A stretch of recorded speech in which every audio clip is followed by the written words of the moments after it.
And how do you say that? Boy, that's something about the age. Pardon me? What? Joint. I knew that. So, I think we have to keep fighting the abuse of this power of laws that further criminalize people that aren't really the big part of the problem. What we want to go after are the big dealers. A mandatory minimum of 1 year will do nothing for the big time dealers who would already get that. So this is a really futile exercise that we've been involved in Ottawa, and I'm really proud to say that my colleague Libby Davies was one of the most outspoken critics of this bill.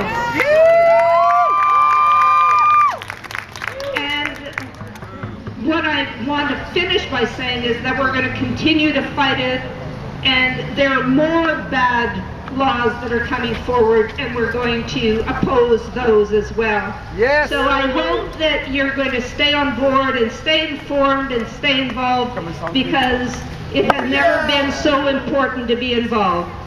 So thank you very much for being here and for the organizers. Thanks, Steve. And there's an evening.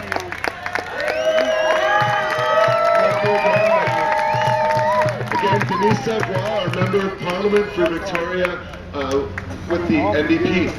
And we are so lucky here, I would have to say, in this part of the world, not just because of the community we live in and the environment and such, that and the politics of Canada in general. While we can complain about things, other countries throw people in jail and execute them for these kinds of drug crimes even.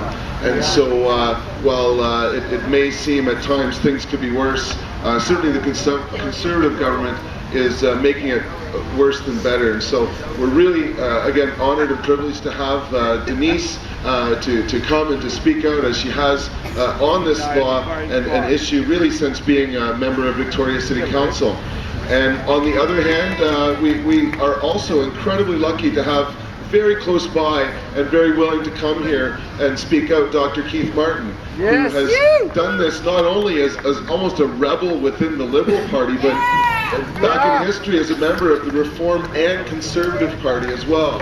And it's a reminder to say that, we need to educate people from all walks of life and all parties on these various issues. The Green Party needs help, and certainly people in the Conservative Party as well need to have their eyes open with intelligent conversation on this issue. And even at the Senate level, in that pamphlet there, you'll find Senator Pierre-Claude Nolan, who was the chair of the committee that recommended legalizing cannabis. So we have open ears in all of these various areas. So it's really important to control your anger at times and just speak with logic and clear common sense and from the heart. And that's what is really going to affect these people that make these decisions. And so. And phone in Monday. I'll get to the phone in campaign again in a sec. Thank you. But before that, we have Dr. Keith Martin to explain where he's at on this situation.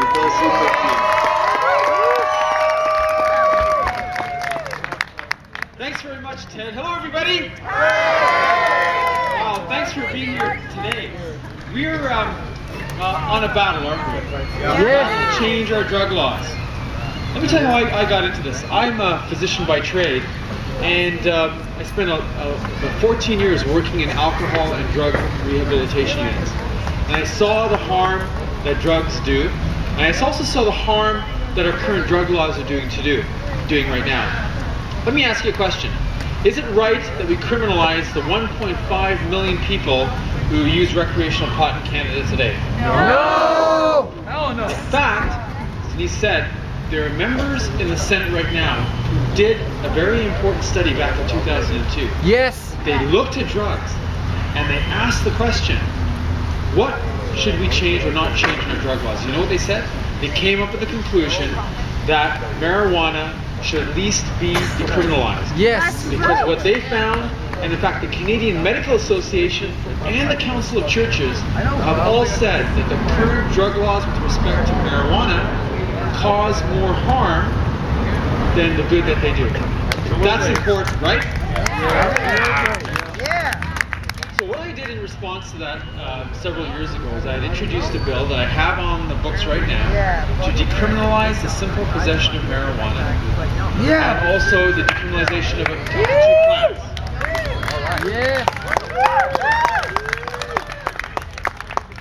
And the purpose of this is to sever the tie between the casual user and the grow-ops, which are connected to organized crime, which are the real parasites in our society.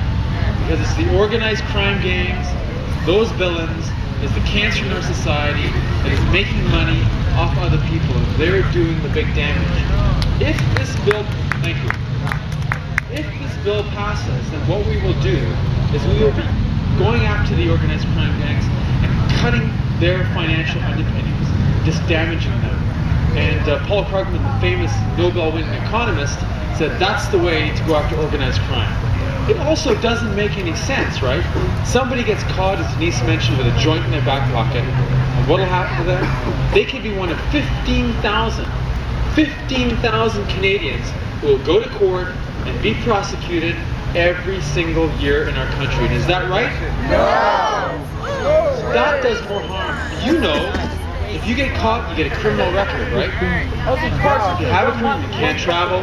You can't get certain training, you can't get certain jobs. There's a lot of things that you can't do. That shouldn't happen. And I've got people who come into my office who were caught with a couple of joints in their pocket decades ago. And they can't go into the United States, they can't visit their families, they can't do the jobs that they want to do. That's not right. So we need to change the laws. And I want to thank you very much because the evidence shows that the majority of Canadians think that our current drug laws don't work. The war on drugs is a failure. Period. End of story.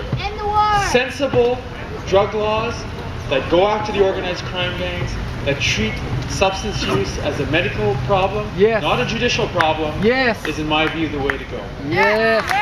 So thank you very much.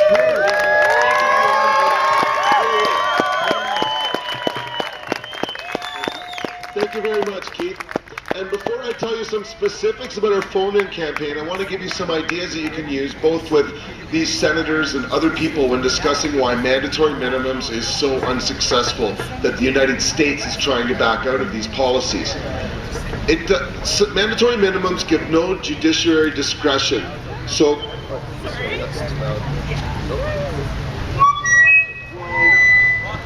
oh, sorry about that.